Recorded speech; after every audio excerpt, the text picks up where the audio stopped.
Hello, hello, hello.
Morning, everyone. How's everyone doing?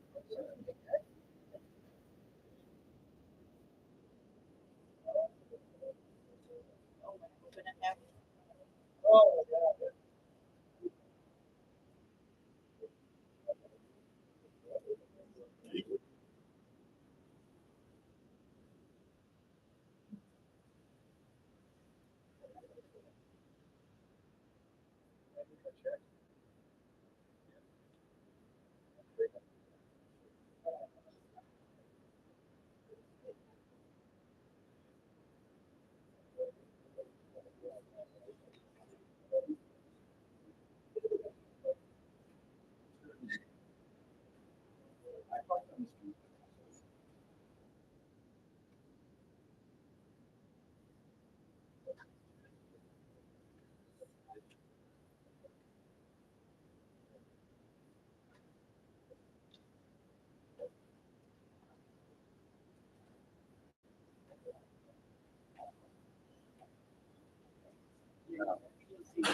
Não fui. Eu quero internet. Não, mas é muito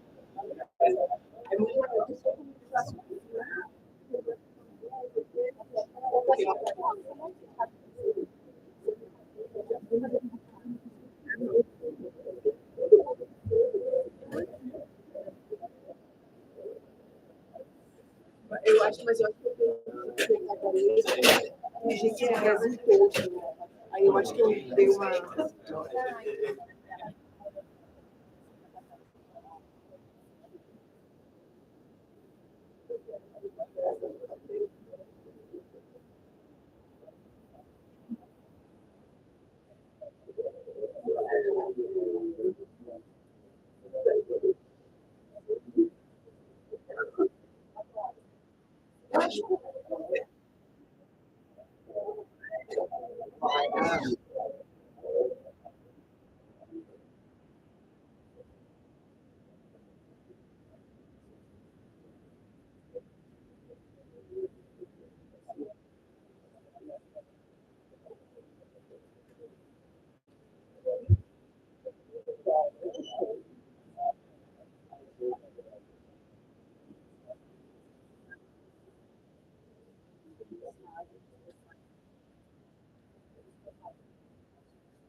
okay.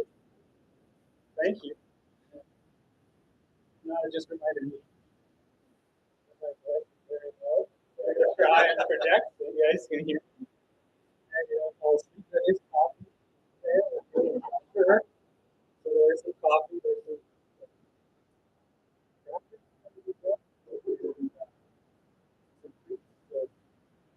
Get some caffeine. And as usual, well, thank you. First of all, thank you all for coming. We'll start today with a public meeting just like we do at FSS. But afterwards, we'll have our lunch and our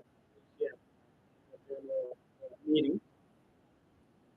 And to start, as we usually do, we start with a text. And just to calm ourselves down and harmonize us all. The text from the book called Nos or Bread, I think it's called. And it's titled The Great Future. And Emmanuel brings this text to us based on a passage from the Gospel in John, which we'll talk about today. And when Jesus says, "My kingdom is not of this world." And Emmanuel then gives this interpretation to us. He says, "Here is Christianity. We observe followers of the liberty of the world, claiming that the kingdom is not of this world. They kneel for an indefinite worship of belief that they achieve holiness. Many fold their arms in the face of the work of regeneration, and when questioned, they express revolt at the shocking scenes of Christ, when the Master declared that his kingdom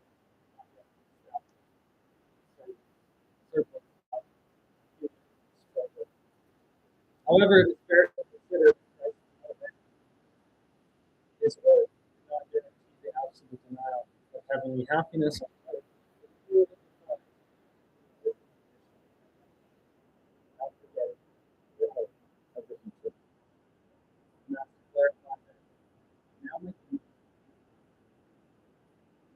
Such a statement cannot endorse the false attitude of discouraged workers, merely because the shadows have grown denser around temporary problems, or because human wounds sometimes become more painful. Divine activity never ceases, and it is precisely within the framework of beneficial struggle that the disciple will shape their own victory. It is not for us, therefore, to desert through a contempt attitude, rather to advance.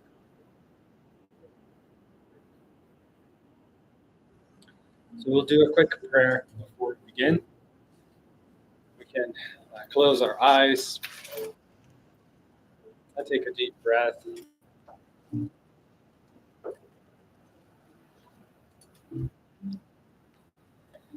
And calming our thoughts, our feelings.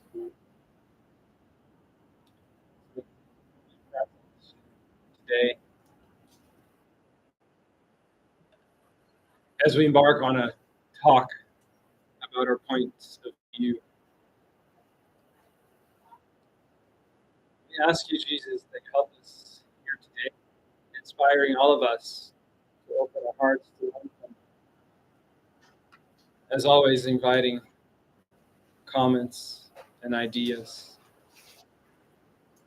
We thank you for the opportunity of joining our hearts today together in your name. And we also thank our Father for the opportunity of this place, the opportunity of us here together. May we feel the community has to each and every one of us, so we may find the strength and the will to walk with you. May your love surround us and guide us today and tomorrow. So be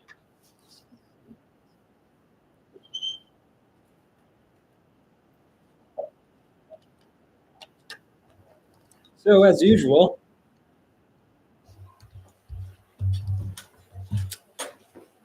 I want to talk about what inspired me to do this talk today, and it was actually the kids. These kids.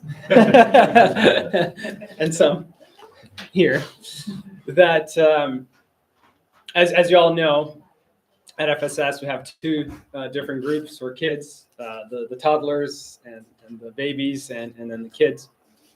But the kids today, they're here with us. So we'll be talking about a topic that they actually talked about last month. For 3 Sundays in a row, they talked about this. So if you want to join us, please go ahead.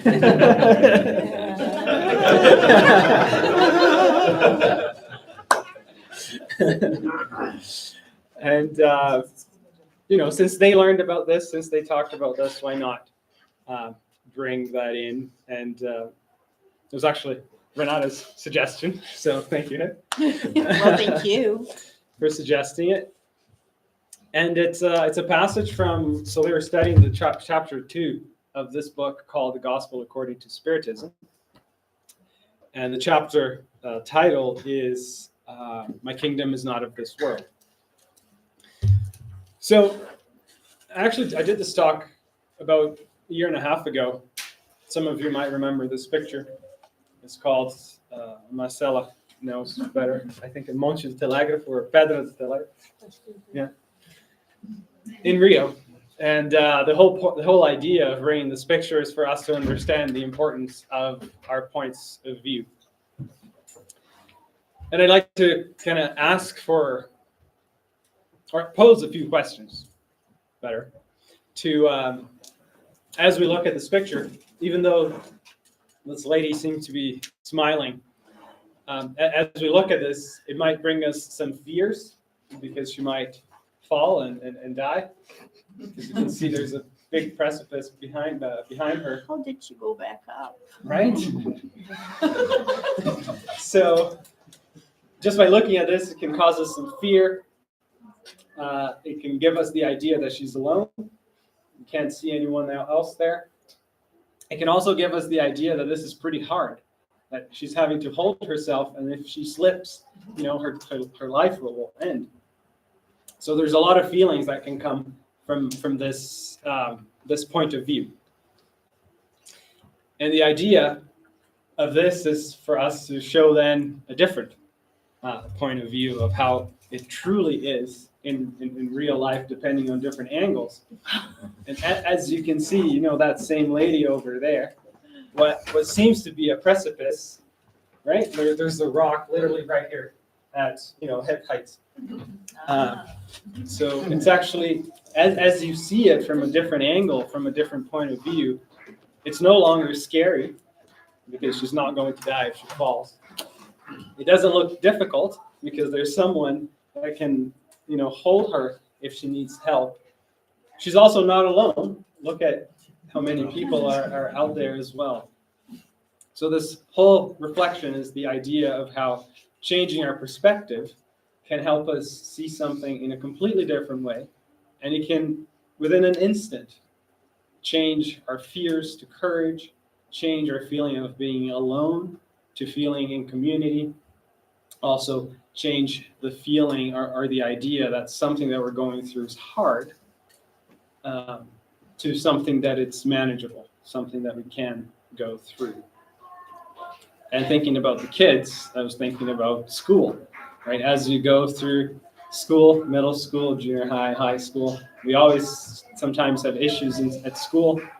And when we come home, sometimes we don't want to talk to our parents, but our parents, they want to help because they want to offer a different perspective, right? It's not to deny that you're going through something tough, but it's to offer, again, a different perspective so we can see it in a different way. And perhaps it's actually not as hard as it might have seemed before, right? We usually get stuck in our own story of that experience, not realizing that there are many different ways of telling that same story. And so that's why we're going to talk about changing perspective. And to reflect, a couple questions that we can ask ourselves, rhetorical questions. Can I remember a time when someone helped me see a situation differently? And it, as a light switch, completely changed the way we thought of that situation. Has Spiritism, has the teachings of Spiritism or the teachings from Jesus, have those helped me in any situation recently? And the ideas of these questions is that we can think about those situations. And when we perhaps saw that situation differently, did it become a lot easier than we thought it was? Was it really as bad as we thought it was? It's usually not, right? There is I want to tell a story that happened with Sheikh Xavier. And again, it talks about perspective. It was a story about a dog and Shiku. That this was, in the beginning of his time in Spiritism. He was still living in his original city called Pedro Leopoldo. And he would have meetings at his Spiritist center. And every week, he would have a meeting at his Spiritist center. And in the first row, a dog would come and sit, with his kind of face on top of his paws. And he would stay there for the length of the entire meeting and then go home. Everyone knew the owner of the dog, but the owner would never come. It was just the dog that would come and sit for a whole hour, if not longer. And so everyone knew who the owner was, but the owner himself would never come. And Chico was questioning that. She's like, well, why is the dog coming here every week? What's the purpose of it?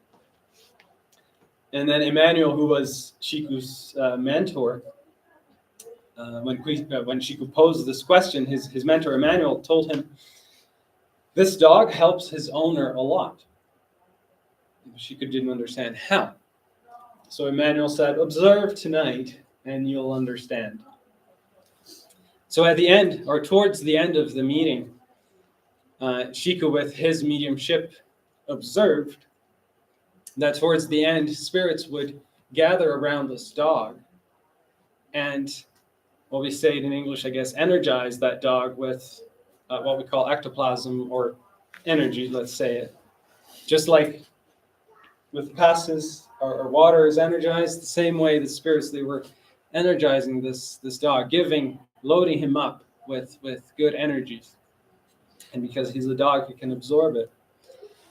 And then this dog at the end would leave, go to his house, and then in his house, he would enter, go into the living room, and then shake his entire body.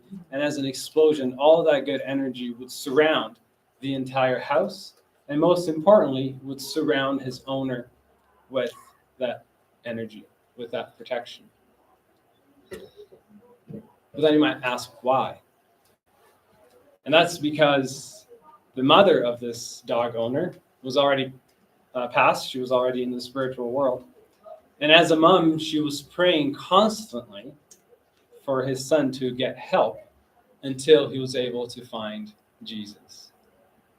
So the spirits, they were able to utilize a dog to provide help to his owner. So we can see how many different ways there are that the spirit world can help us. For everyone in those meetings, it was just a dog coming in and out. But for Chico, that now he had a different point of view, he could see the story a different way. He realized that it wasn't just a dog coming, but it was a vehicle for spirits to help someone else. Bottom line is get a dog. And make the dog come. And bring the dog to FSS, yes. Look at that face. Mm-hmm. Well, I have a room for dogs. At FSS now. I won't mind. Me neither. Dogs, We bring them virtually quite often. So yeah. And as I said before, our talk today is based on chapter 2 of the Gospel according to Spiritism, titled, My Kingdom is Not of This World. And this is a passage from the Gospel that we find in John, chapter 18. And it is when Pilatus or Pilate and Jesus are talking. And this is when the Jews came and basically delivered Jesus to the Romans. And they go back and forth. And then eventually Pilate asks Jesus, are you the king of the Jews? And then you get the answer that's a famous answer from Jesus. And he says, my kingdom is not of this world. What do you think he meant by that? Kardec says that this is one of the main pillars of the teachings from Jesus. That's actually why he put it as the second chapter of this book, just to show its importance. Any thoughts? And the kids, they can speak up. They learned about it last month.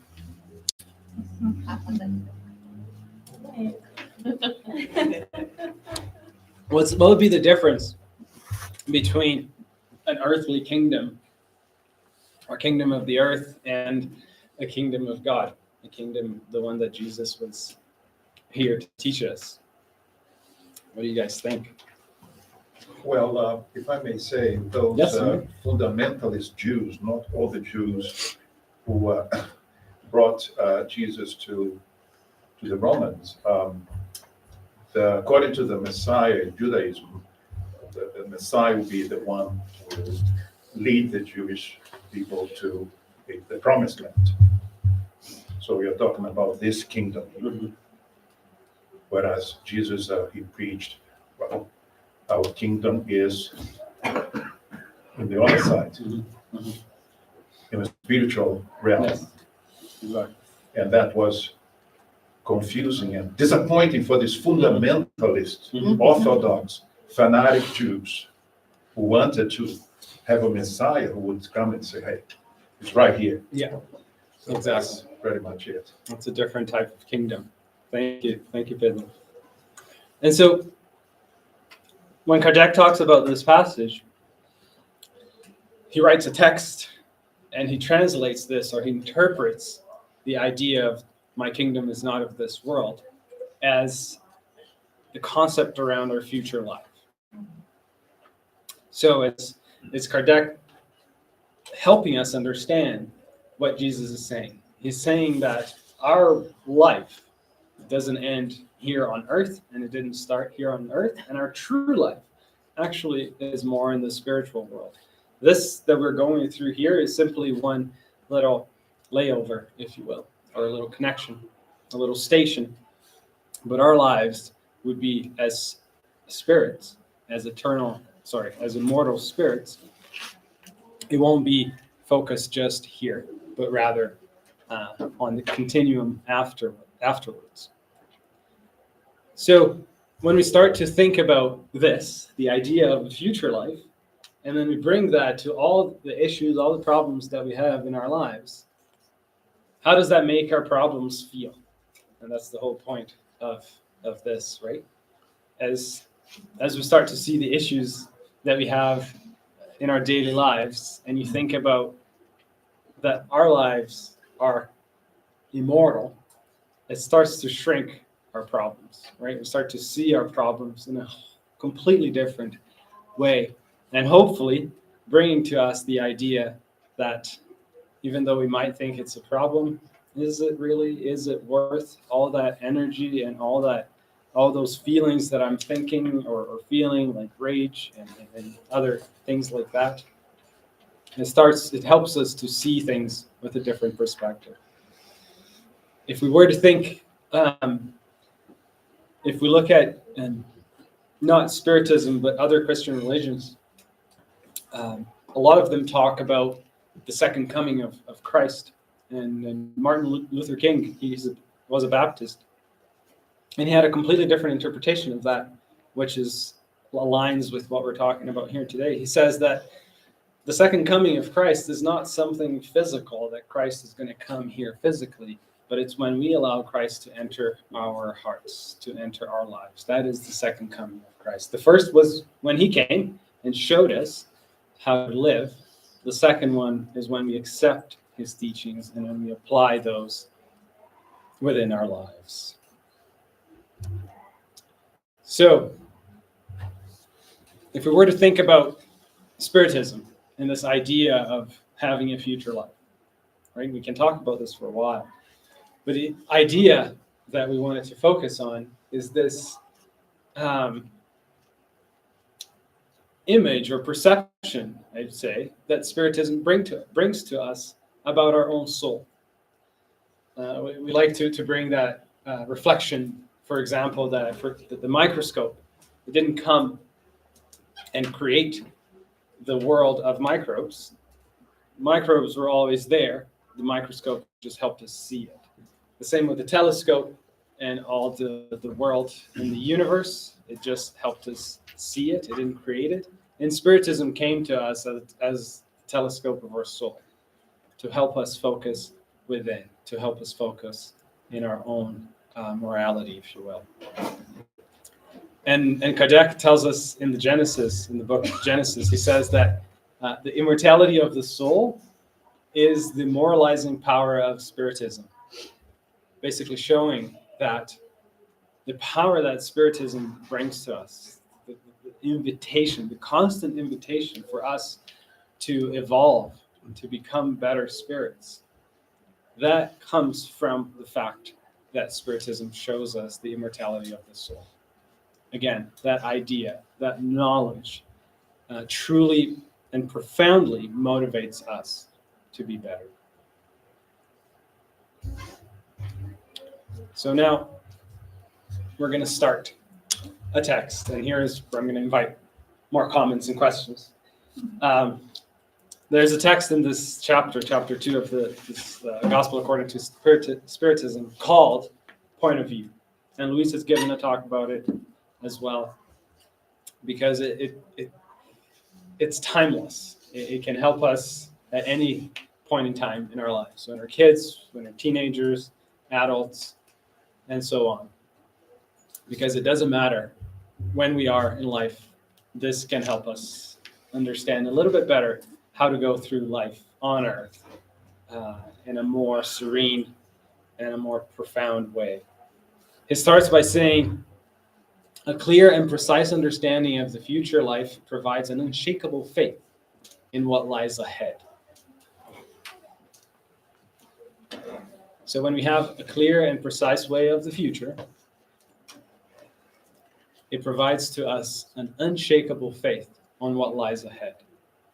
So what does that do to the uncertainties that we go through life? Let's think about it today. What are all the uncertainties that I have in life? Especially with what is happening around the world. Are we feeling uncertain about what's going to happen to the world, to technology? But the idea that a future life exists, the idea that our life is not bound to earth, it brings the importance of what lies ahead to a level that shouldn't bring us any anxiety, shouldn't give us any uncertainty or fears. Because whatever happens, when you're talking about the whole extent of our lives, it becomes a very small piece. And you go on to say, a faith that brings enormous consequences for the moral improvement of humanity, because it completely changes the way people view earthly life. So how do we view earthly life today? Or how did we used to view our earthly life before we knew about the immortality of the soul? How does that change our concept? How does it still change our concept? I think people who, especially you see this with people who have no faith or believe that this is the only life, it makes it so significant because it's all you have. And especially when you think you're gone and you're only here, 80 years maybe. So every single second just carries with it, goes back to the passage that's so often quoted here about the idea of burden and yoke. Imagine the burden of believing that this is the only 80 years that you have, and what that will do to any decision that you make, seeming as the only consequential decision that you may ever make in your life. And that is one extreme of a person who believes in nothing more. And then for somebody that starts to go down the road of Spiritism or faith at all, it goes back to what you were saying about Martin Luther, the idea of a kingdom. It doesn't become a kingdom of the material, it becomes a kingdom of the heart. And the heart that's immortal, it just continues. And as soon as you recognize that, it makes any single material thing just so much more modest and less significant at the very least. Perhaps if you accept you have thousands, tens of thousands, hundreds of thousands of lives, pretty insignificant than any one decision. and there's an ease that comes from that. Going back to the idea of like Jesus saying, my burden is easy and my yoke is light. Of course, that's such a beautiful reflection in a world where you realize it's just continuous. Thank you. That was beautiful. I'm going to add to what Attila said. In terms of the unshakable faith as well, for me, it's also the difference between believing and knowing. Something that I believe today, I can't stop believing. Something that I know, I can't unknow. So when I know I'm an immortal spirit, when I know that's the destination of Earth, because it will become a planet of regeneration, regardless of whatever is going on now. My uncertainty lasts like 30 seconds, and then I remember, nope, there's a plan. I know it. So that brings me peace. Thank you. So that uncertainty goes away. Absolutely. It helped me a lot during COVID. It was so scary. Every time thinking about it, okay, it's going to be fine. Right, it's that different point of view, it's different perspective that instantly can shift the feelings that we have within, right? And I think it also, at least for me, it kind of gives me the impression that life is not about like competing with each other. If you have only one life, I don't want to take the best of that life. So I think it kind of helps me to be more humble and to understand that we were created at the same level, simple and ignorant, and it depends on us, each one of us, to make our own evolution. So it's not a competition. It's just a beautiful life that we're gonna enjoy and just follow our own steps in our own time, and that's okay. And also even using whatever makes you uncomfortable, to use that as an opportunity to understand and be fine with that as well. Because we can't be making choice for other people. We can't change people's mind. It's their own goal to find peace within themselves, and people have different ways they can understand. Sometimes some people need a little bit more a pain or like have to go through something to understand, and some other people just might need time, and things will be clear. So I think just knowing that things will be better, it just helps like a ton. Yes. Thank you. But it also gives me motivation, like to know I can act upon and help, like things improve. Because I know it will be better. Yes. So, and how I can help the others around me to also feel that motivation through faith. Especially when you feel how good it did to you. Exactly. Right? You want to share it, and motivates you to share so others feel the same way. To me, it gives a sense of peace, because I know if I meet someone, if I love someone, or someone in the family, and they pass away, it's not ended, because the connection will stay forever. So it's not like in the garbage and then we're gone forever. And it just gives me so much peace, because whatever, my family, like friends, if they pass away, we're still there, and in our hearts we're still connected. So life becomes so much easier, and it gives us the room to enjoy life, like you're saying, the beauty of life, instead of being constantly afraid or with anxiety. You can just relax. It's like removing all this heavy backpack, and then you can relax and see the beauty around you. Thank you, Lisa. Exactly. And if you were to think about what do we take away as we mentioned, as we pass on, what do we take away? Do we take away anything that we've acquired here on earth, or the things that we've built within us? Right? The kingdom that we take away would be the kingdom of God that we've built within. The kingdom of earth, if I build one here, it'll stay. Right? But the kingdom of God that I've built within myself, that's what I will carry to the next life. So, Kardec finishes that first paragraph by saying, by the simple fact of doubting the future life, a person will direct all their thoughts to earthly life and focus all their thoughts on building something here, sometimes forgetting about the importance of building that moral within, right? Now, we might ask ourselves, well, if I don't believe in a future life, can I still focus on my morals? Can I still improve as a person? Absolutely, right? I'd say perhaps the majority of people actually don't believe. I don't know. A lot of people don't believe in a future life, but that does not prevent them from, quite the opposite, does not prevent them from focusing on their morals, right? But that simply means that that person already knows somewhere deep down the importance of building a kingdom of God inside.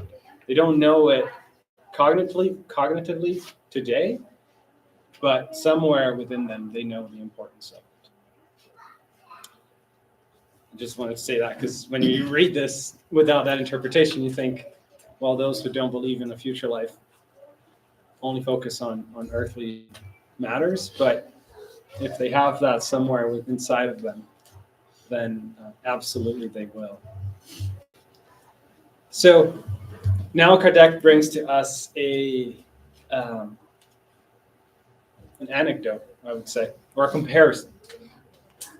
I think lots of people here have kids, and you can think about, especially when they're young and they have a little toy that they're playing with, and they love that toy. What happens if you take that toy away? Tantrum. Right? It's an instant tantrum. It can be an instant tantrum, right? And why is that?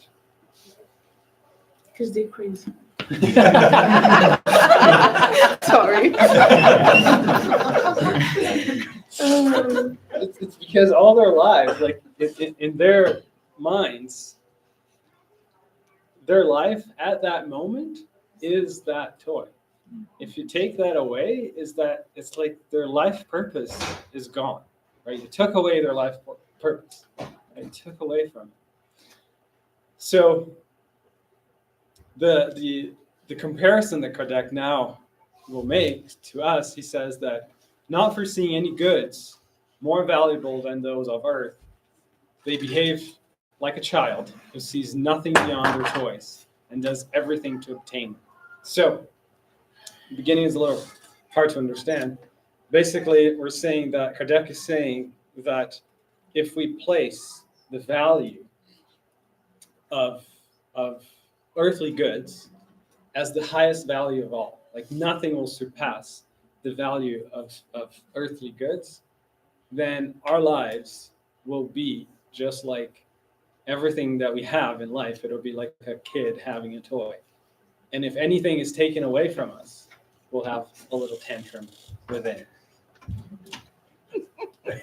We might not cry out loud, but certainly it'll itch. At our age, it's not the crying, it's the swearing, I guess. The swearing, yes.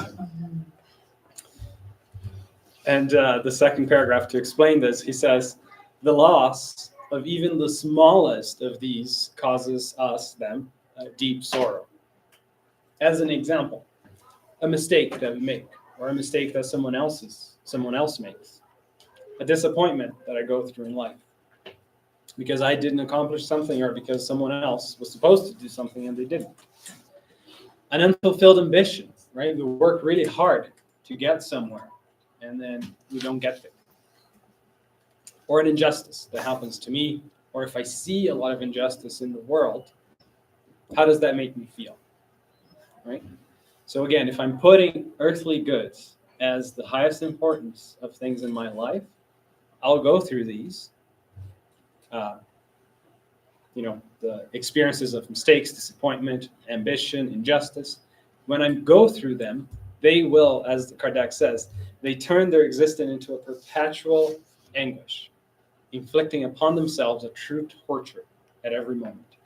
Basically saying that let's say someone makes a mistake, or I make a mistake.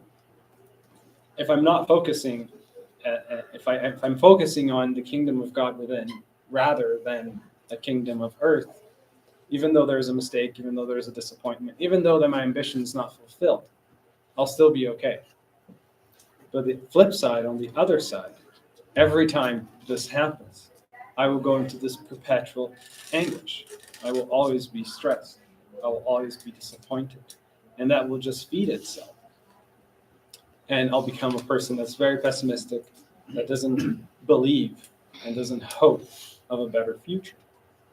And if you read the last sentence here, it talks about inflicting upon themselves a true torture. Kardec is saying that we cause that in ourselves, right? Mistakes, injustice, disappointments, that happens in life. But making that into a torture for us, that's our own doing, right? It's the our cycle own of choice. self-pity, right? Yeah. Like, oh, it only happens to me. Nothing works for me. Like, everybody's against me. What did I do to God to deserve this? Exactly. So it doesn't mean that our experiences will be different, but how we approach it, the point of view that we have over that experience will completely change. So I don't know, hopefully you can read it. I forgot how deep this place is. But continuing on, he says that for those who places themselves in thought in the spiritual life. So we're here incarnated, but we start to focus on the fact that our life as eternal, as immortal spirits will go on after Earth. For those who places themselves in thought in the spiritual life, our bodily life here, earthly life, becomes a mere passage, a brief stopover. Just like when you go to Brazil, there's a bit of a 4-hour layover in Toronto, right? If you're going to spend a whole month in Brazil, how important are those 4 hours? If something happens in those 4 hours, are you going to let the whole trip crumble because of 4 hours? When you look at over a full month of enjoyment in Brazil, right? That's the perspective that they're talking about here. The tribulations of this life are nothing more than incidents that they endure with patience, for they know they are of short duration and must be followed by a happier state. This is what Elisa was talking about. Even though we're going through a tribulation in life, nobody likes that layover in Toronto. But if we endure it with patience, we know that in 10 hours from there, right, we'll land somewhere and we'll be okay, right? As they say here, after the short duration of this incident, it will be followed by a happier state. A better state will come. And now there's a direct flight. And There's no more exactly, stopover. right? There's a happy state. There you go. That's true. We hoped, we endured, and it happened, right? I only waited 24 years. What is that in a lifetime? Right? Exactly. And then the last one, knowing that they are in a temporary place, not a permanent one. So knowing that we are here on earth as a temporary place, they pay less attention to the concerns of life. As a result, they gain a calmness of spirit that softens their sorrows. And I wanted to spend a little bit of time talking about this one here. And that's why I put this picture. Because when we're talking about our spiritual life and not giving as much of importance to our earthly experiences or our earthly duties or our earthly tribulations, better, that's not to say that, and this is what Emmanuel was talking about at the very beginning, this is not to say that our earthly lives will be just simply isolated and not do anything that's earthly bound, right? It's actually quite the contrary. If we read this again and again and interpret it, we'll realize that by not, and they talk about here, concerns, right? If everything that we do in life, we're constantly being concerned about it, is it going to work, is it not going to work? The uncertainty, the fear, right? That will consume us a lot. Now, as we start to think about our spiritual life, not giving as much importance to the earthly outcomes, we're still going to do all those, right? We're still going to have a job, we're still going to have a family, we're still going to have a community, we're still going to do a lot of things on earth. But again, it won't be in a state of concern, but it'll be in a state of gratitude.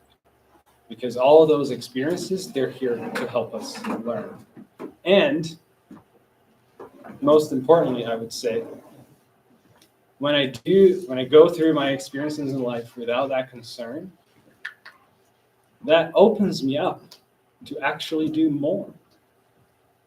Because I won't be as stressed out. I won't be as concerned. So my mind won't be as full.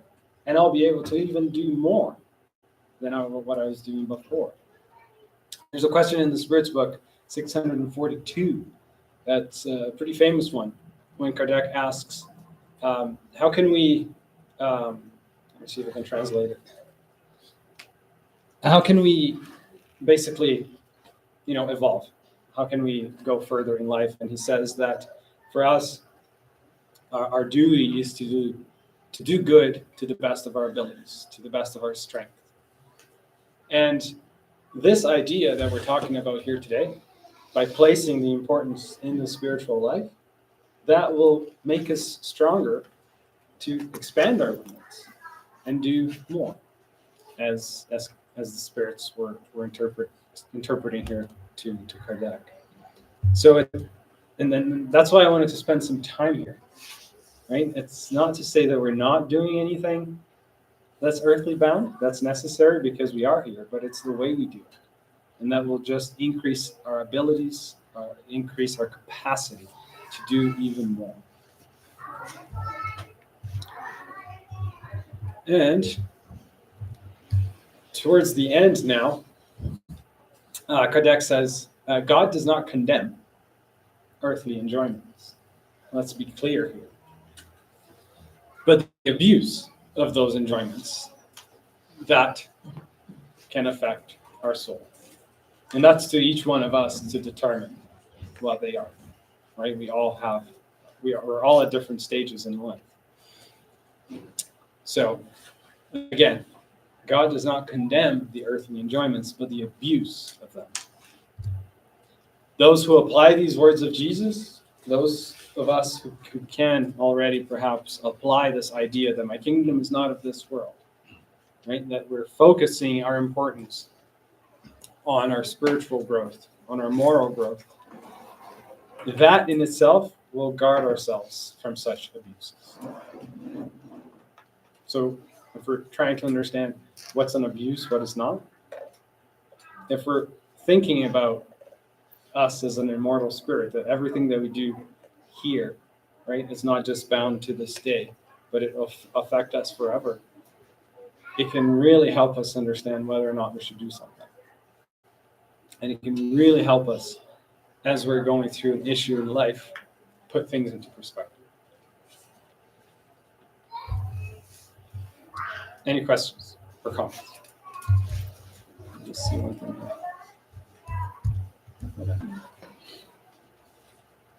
I'm going to tell a quick story now to illustrate a little bit more now about the difference, I guess, between focusing on our earthly bound desires versus our spiritual growth. And this is a story that's in this book called Contos e Apólogos. You can see it as, in English, it would be Tales and Apologues, or Tales and Fables, I guess it's another word. And in this book, there's a story about this very rich Christian knight from France. His name was D'Arsenval. And Humberto de Campos, who's the spirit that wrote this book, he tells the story, and he says that this knight in Europe, in France, he was Christian, so he was doing everything he could as a Christian fellow. It was helping everyone around him, and his work involved a lot of traveling. So in this story, he talks about how this knight lived in France, and then he went on to travel to Italy for business. As soon as he left his house, there was this beggar or mendigo close to him, and then because he was rich, he had a lot on him. He grabbed his purse that was full of food and money and threw at the beggar and gave it to him because he was a good Christian. He was giving things away. But then on this trip, his finances weren't going so well. So he came back home, and then he went to Spain again for business. And as soon as he left this house, again, this beggar was there. And then he pulled some jewels from his face and gave it again to this beggar. And then business still wasn't doing so well, so he was losing even more money, to the point where he went to England now to get a personal loan because he really needed money. He didn't have anything else. And in England, as he was leaving, this beggar again showed up to him. And at this point, all he had was pretty good clothes. So he took a little bit of his clothes off and gave it to this beggar. And then he went back home. And then things, from a business perspective, were doing even worse, to the point that he had no more money, no more financial stability. And then he went on a fight in Palestine. There he was imprisoned and was tortured. And then he finally came back to France. Now he had absolutely nothing. And in this moment, when he got back home to his family, after being imprisoned for so long, he realized his wife and kids already had a different family. So at this point, with no money, with no family, with nothing else to give, he found himself in a deep, deep sorrow. He even says that the world is not big enough to hold all the suffering that he was feeling in that moment. And then as he was leaving the house, walking away from the house, he saw that beggar yet again. And for the first time, he actually looked at the beggar. And he felt pulled to this beggar, and he felt like he was a brother. So he actually, for the first time, went and met with him. Before, he was just throwing things at him and giving him things. And for the first time, he actually got close to him, and he felt inclined to give a hug. And as soon as he hugged him, this is what the story says. The beggar said, "Darsenval, come to me. I am Jesus, your friend. Whoever seeks me in service to others finds me sooner. While you're searching for me far away, I was waiting for you here, so close." So Jesus was always there with him. He just couldn't see it. "I thank you for all the gold, for all the jewels, for all the cloak, the shelter, and the bread that you gave me. But for many years, I've been reaching out my arms to you, waiting for your own heart." So for years, Jesus was there, reaching out with his arms, and he couldn't see him. Right? He was so focused on the earthly bound duties that he had that he forgot to stop and look. And if he had, he would have found Jesus right there and then.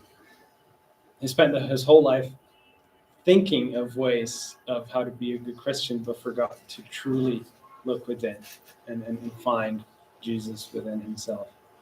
And that simply brings to us the idea of how are we living our lives? Are we seeing Jesus wherever we go? Are we actually looking at him, or are we pushing him away as we go? And now, as we have 2 more minutes,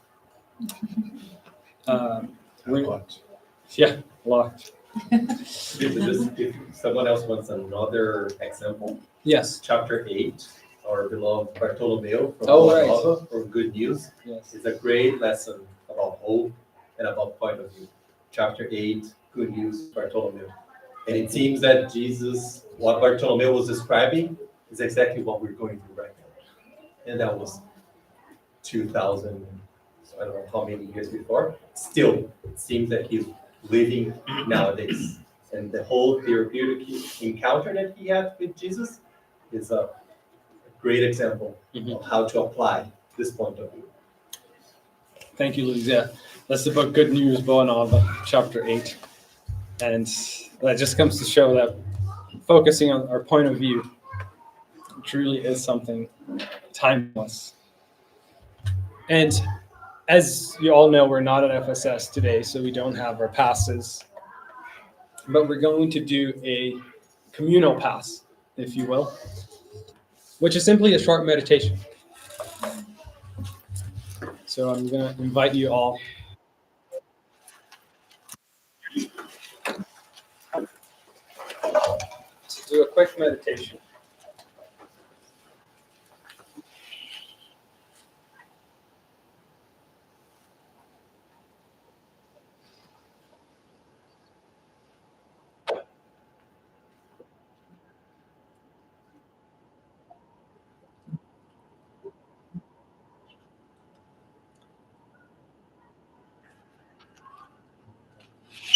Take a deep breath. And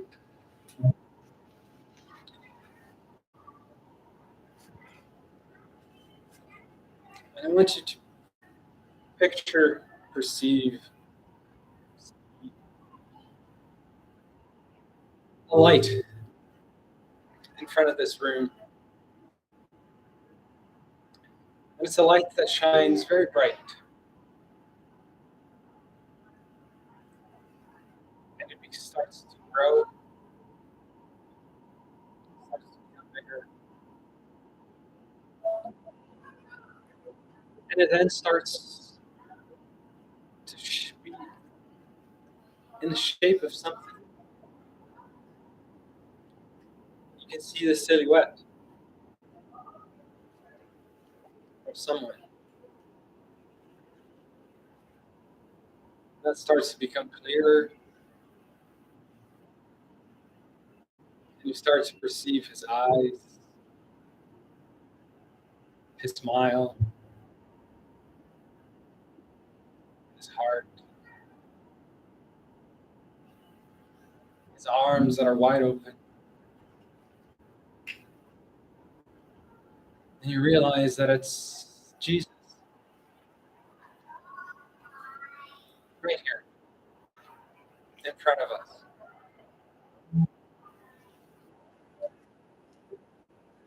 You can't help but notice that his heart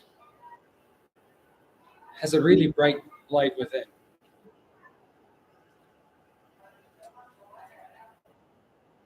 And he's now looking at you, smiling at you. Look at him. All that bright light from his heart comes to you. You can see that bright light surrounding your heart with love, with peace, serenity, with courage.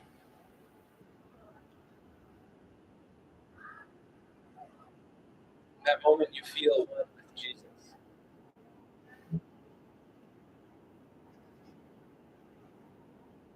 Open yourself to receive all the good energy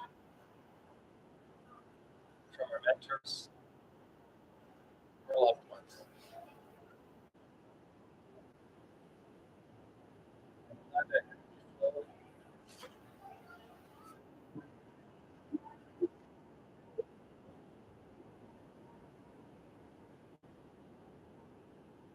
So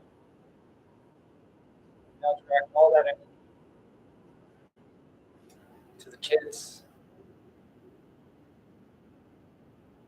So receive all these blessings. With love.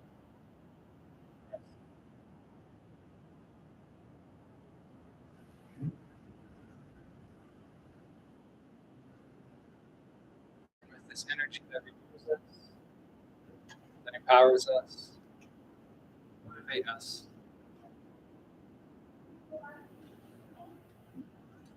Start to focus on our breath again.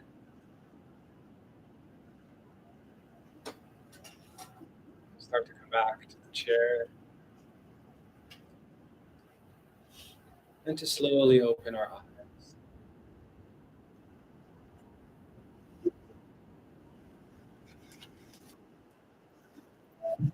Stay seated.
And we'll go through a makeover right now to turn this room into a lunch place. So yeah, mingle and talk to each other, and then we'll get some tables in. So thank you. Thank you.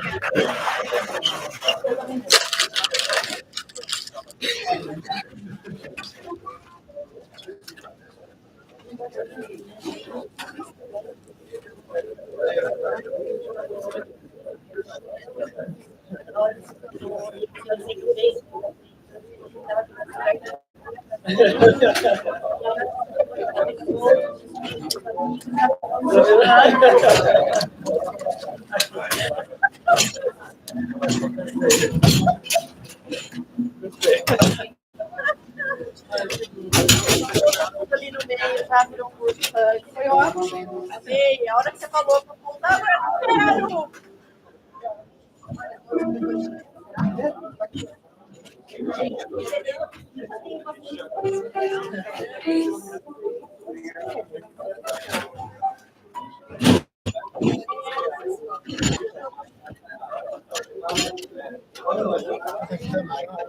Então, a gente vai usar isso ainda, mas talvez